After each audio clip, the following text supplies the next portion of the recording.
Alors, il ne faut pas penser que Visual Basic dans Excel est réservé aux informaticiens. Il y a bien longtemps que j'ai compris que ce sont les opérationnels qui travaillent donc tous les jours sur le tableur Excel qui ont le plus besoin de Visual Basic, principalement pour automatiser les tâches récurrentes et chronophages de tous les jours.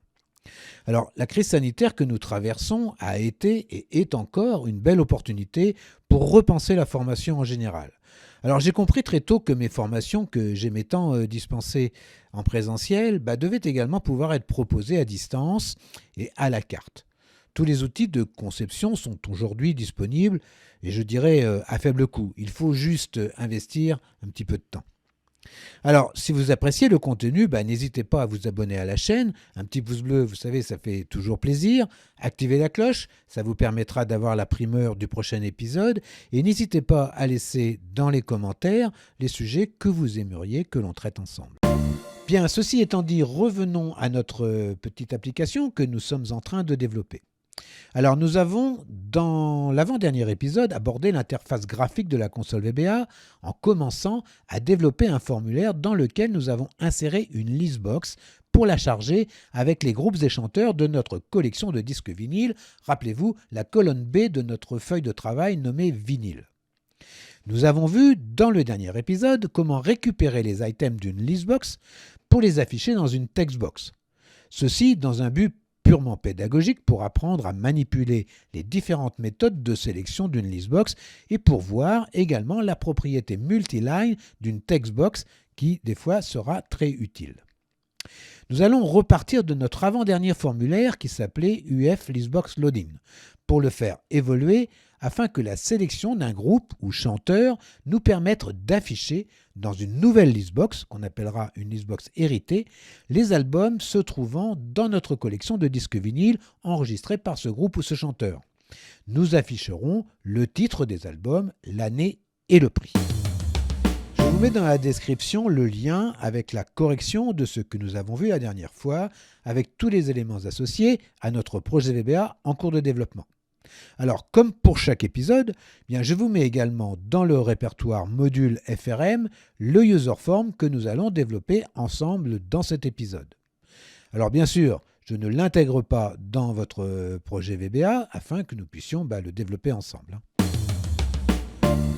J'ai réorganisé la feuille menu de notre application. Chaque fonctionnalité que nous avons développée est disponible avec un bouton et le lien vidéo qui lui est associé vous permettra de revoir le cours dédié au développement de cette fonctionnalité. Alors, dans notre projet VBA, vous avez un nouveau formulaire qui s'appelle UF Listbox Heritage. Ce formulaire est une copie du précédent UF Listbox Loading, mais je n'ai conservé que le code essentiel, c'est-à-dire le bouton Cancel et le chargement de notre listbox avec une private sub qui s'appelle FillLST1 et qui utilise la méthode addItem sans doublon avec un tri alphanumérique. La private sub initialise, elle, est également mise à jour. Bien, notre base de départ, ça va être le code qui est dans notre formulaire qui s'appelle donc maintenant UF Listbox Heritage. Donc on retrouve en option explicite la private sub initialize qui a été mise à jour, donc qui va lancer la private sub FillLST1 et puis qui va trier avec la fonction x1c sort listbox qui va trier cette listbox par ordre alphabétique. Et puis on a notre bouton cancel qui va nous permettre de quitter notre formulaire. Nous allons modifier notre formulaire pour lui ajouter une frame que vous allez appeler FRM LST2. Vous insérerez dans cette frame un label que vous appellerez Lab Band avec pour caption Band and Singer. À l'intérieur de cette frame, vous insérerez une listbox que vous appellerez LST2. Vous laisserez suffisamment d'espace entre le label Lab Band et le haut de la listbox pour y placer des titres de colonne. Sous la listbox LST1 et dans la frame FRM LST1, vous insérerez une textbox que vous appellerez TB Checkword, avec à sa droite un bouton de commande, ou command button, que vous appellerez CMD Checkword, avec pour caption chercher. Vous ajouterez dans le module MD10 une sub que vous appellerez CMD Listbox Heritage pour lancer votre nouveau formulaire. Dans la feuille menu, vous ajouterez un bouton que vous appellerez Listbox Heritage et vous lui affecterez votre procédure CMD Listbox Heritage.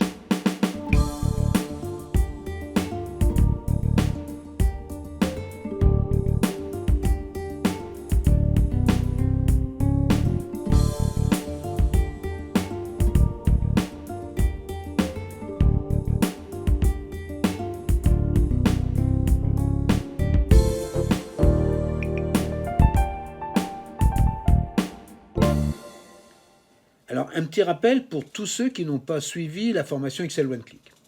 La propriété qui permet de changer le texte d'un label est la propriété Caption.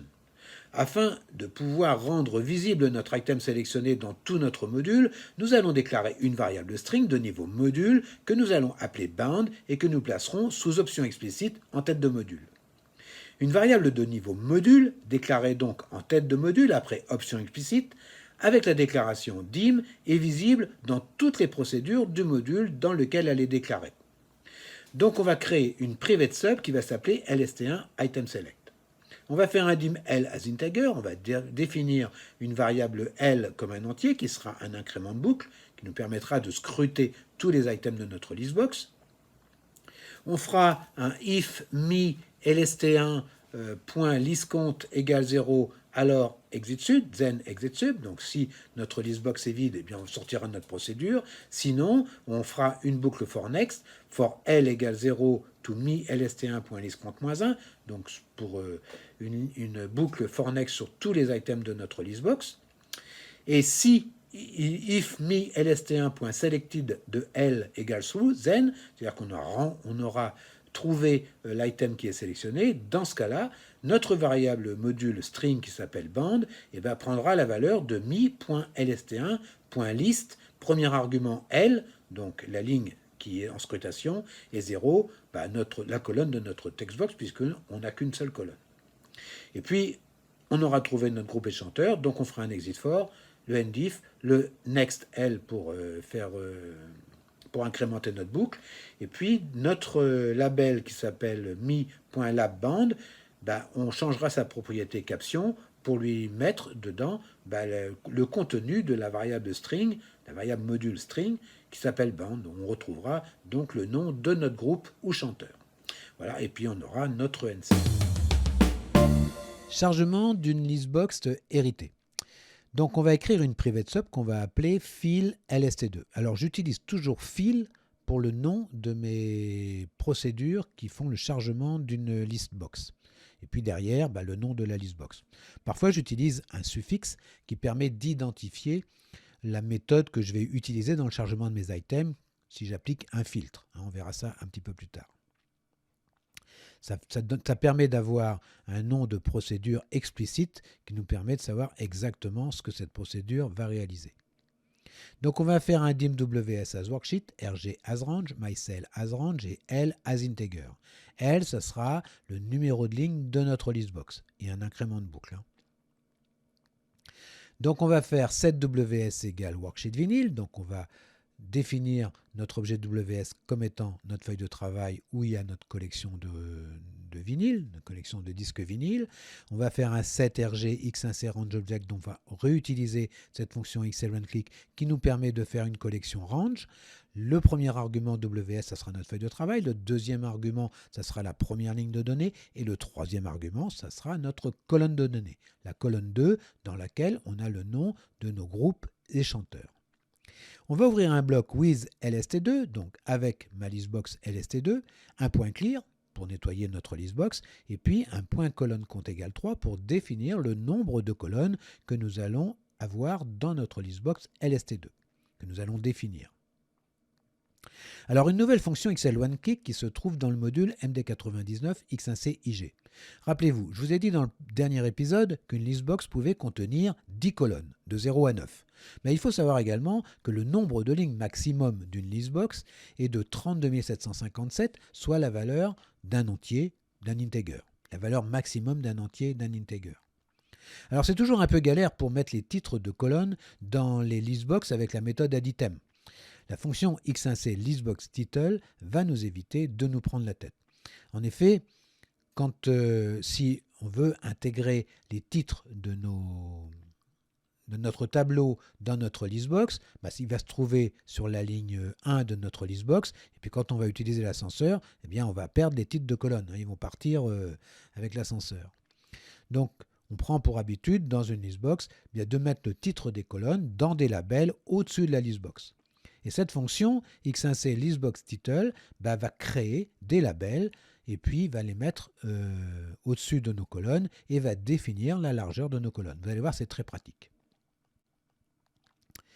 Alors cette fonction, elle s'appelle x1c 128, c'est une fonction avancée de mise en page d'une listbox avec titre de colonne. C'est comme ça que je l'ai appelée. Alors cette fonction, elle nécessite de designer la listbox dans une frame et de laisser un espace entre le haut de la listbox et le haut de la frame. C'est ce que nous avons fait quand nous avons designé notre listbox LST2. Le premier argument de cette fonction, l'argument 1, uf msform.userform, ça sera le nom de notre formulaire. Donc ça sera mis pour nous. Le deuxième argument, frm as msform.frame, ça sera le nom de notre frame hérité. Le troisième argument, lst as msform.listbox, ça sera le nom de notre listbox hérité, lst2. L'argument 4, strc0, ça sera une variable, un argument string, ça sera le nom de notre champ, de la colonne 0 de notre listbox. Alors str pour string, c0 pour colonne 0. L'argument 5, wc0, alors w pour width, pour largeur, c0, donc pour la colonne c0. La colonne 0, c'est-à-dire la première colonne de notre listbox, ça sera un entier, ça sera la largeur de la colonne qu'on définira en pixels. Le label sera, lui, ajusté sur le champ de la listbox. En fait, cette fonction va créer des labels. Et puis, de l'argument 6 à l'argument 23, c'est des arguments optionnels, ils nous permettront ainsi d'ajouter jusqu'à 10 champs dans notre listbox. Alors, on va écrire x1c listbox_title. Premier argument, mi, ça sera notre userform. Deuxième argument, frm lst2, ça sera notre frame. Le troisième argument, lst2, ça sera notre listbox. Notre quatrième argument, ça sera le titre de notre première colonne, album, suivi de 120, ça sera la largeur en pixels de notre première colonne, suivi de year, ça sera le titre de notre deuxième colonne, 40 de large, 40 pixels de large, et puis cost, la troisième colonne, avec 40 pixels de large. Et on obtiendra ceci. Vous voyez, les titres de colonnes se retrouvent au-dessus de notre listbox et sont ajustés avec la largeur des colonnes. Donc ça sera très facile pour modifier le design de nos listbox et de changer la taille de nos colonnes. Sinon, c'est un petit peu galère. Donc cette fonction, elle est vraiment très pratique. Donc ensuite, dans une boucle for each myCell in RG, on va faire if myCell.value égale bound then, donc si la cellule en scrutation elle est égale à l'item qu'on a sélectionné dans notre listbox LST1, qu'on a chargé dans notre variable qui s'appelle bound, notre variable de module, une variable string qui s'appelle bound. Donc si myCell.value est égal à bound, eh bien mi lst2.addItem, on va ajouter un item à notre nouvelle listbox LST2. Cet item que l'on va ajouter, en fait, ça va être la première ligne, puisqu'on est au départ de notre boucle, et puis dans le premier champ, c'est-à-dire la colonne 0. Donc mi lst2.list L,0, c'est-à-dire la ligne 0 à la colonne 0, ça sera égal à ws.cell myCell.row, c'est-à-dire la cellule en scrutation, le numéro de ligne de notre cellule en scrutation dans notre tableau Excel à la colonne 3. Mi lst2.list L,1, donc la deuxième colonne, ce sera myCell.row, 4. LST2.list L,2, la troisième colonne, ça sera myCell.row, 5, ça sera la cinquième colonne de notre tableur Excel. Et puis on n'oubliera pas de faire un L égale L plus 1 pour incrémenter le numéro de ligne de notre listbox. Voilà. Alors nous pourrons revenir dans notre procédure LST1 item select pour lancer notre procédure qui chargera notre listbox LST2. Donc nous allons aller dans notre private sub LST1 item select Et à la fin de cette procédure, avant le nsub, eh bien, nous allons charger notre listbox LST2. Alors, il faut mettre l'appel de cette procédure à la fin de cette procédure LST1 item select. Pourquoi? Bien parce qu'il aura fallu que l'on définisse notre variable module string band qui contient le nom de notre groupe ou chanteur. Donc cette variable, elle est définie dans la boucle for i égale 0 to me lst1.listCount-1. Donc le chargement de notre listbox LST2, eh bien, on lancera notre procédure à la fin de notre procédure LST1 item select. Donc une fois qu'on aura sélectionné notre item dans la listbox LST1 bien sûr. Alors nous allons développer un petit moteur de recherche pour rechercher rapidement un groupe ou un chanteur dans notre listbox, même si l'on n'est pas certain de son orthographe. Alors pour cela, nous allons utiliser les fonctions VBA sur les chaînes de caractères. Alors pour ceux qui n'ont pas suivi la formation XL OneClick, eh bien, nous allons utiliser deux fonctions VBA, deux fonctions de chaîne. La première fonction, ça sera la fonction INSTR. INSTR renvoie une valeur de type variant long, indiquant la position de la première occurrence d'une chaîne à l'intérieur d'une autre chaîne. Et puis la deuxième fonction VBA qu'on va utiliser, la fonction de chaîne, ça sera la fonction uCase. uCase renvoie une valeur de type variant string contenant la chaîne de caractères indiquée convertie en majuscule. En fait, cette fonction, elle permet de convertir en majuscule une chaîne de caractères. Alors l'utilisateur tapera dans notre textbox TB checkword une chaîne de caractères en majuscule ou en minuscule, peu importe, qui sera la portion d'un nom de groupe ou de chanteur et cliquera sur le bouton Chercher. Le code que nous allons développer devra donc rechercher dans la colonne 2 de notre base de données donc, les groupes ou chanteurs dont le nom contiendra cette chaîne de caractères et charger dans la listbox LST1 bien, tous les groupes ou chanteurs qui correspondent à ce critère. Nous aurons juste à ajouter cette condition dans le chargement de notre listbox et pour ça nous allons modifier notre private sub fil LST1. Il va donc falloir modifier notre private sub fil LST1. Alors, la modification va s'effectuer au niveau de la boucle for each myCell_INRG. Nous souhaitons savoir si notre chaîne de caractères myCell.value, donc la chaîne de caractères qui correspond à notre cellule en scrutation, on peut trouver la chaîne de caractères me_tb_checkword.text, c'est-à-dire celle qu'on a mis dans notre petit moteur de recherche. Alors pour ceux qui n'ont pas suivi la formation XL OneClick, alors c'est un autre chapitre, il faut savoir que par défaut, un projet VBA est en option binary. Pour faire simple, le A majuscule n'est pas égal au A minuscule, puisque cette option utilise le code binaire des caractères, plus communément le code ASCII. American Standard Code for Information Interchange, si ça vous intéresse. Alors pour pouvoir comparer nos chaînes de caractères, nous allons donc les convertir en majuscules. Nous allons donc chercher si dans la chaîne de caractères uCase myCell.value, c'est-à-dire dans la chaîne caractères de la cellule en scrutation, on peut trouver la chaîne de caractères uCase me_tb_checkword.text. Donc ce qu'on a placé dans le petit moteur de recherche, mais en majuscule. La fonction VBA INSTR, je vous rappelle, renvoie une valeur de type variant long indiquant la position de la première occurrence d'une chaîne à l'intérieur d'une autre chaîne. En fait, si dans une chaîne de caractères, on retrouve une portion d'une chaîne de caractères, eh bien cette fonction INSTR va nous renvoyer la position de cette portion de chaîne de caractères à l'intérieur de l'autre chaîne.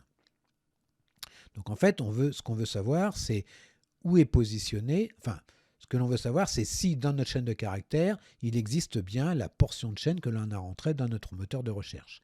Si elle existe, eh bien, ça va nous renvoyer une valeur supérieure à 0.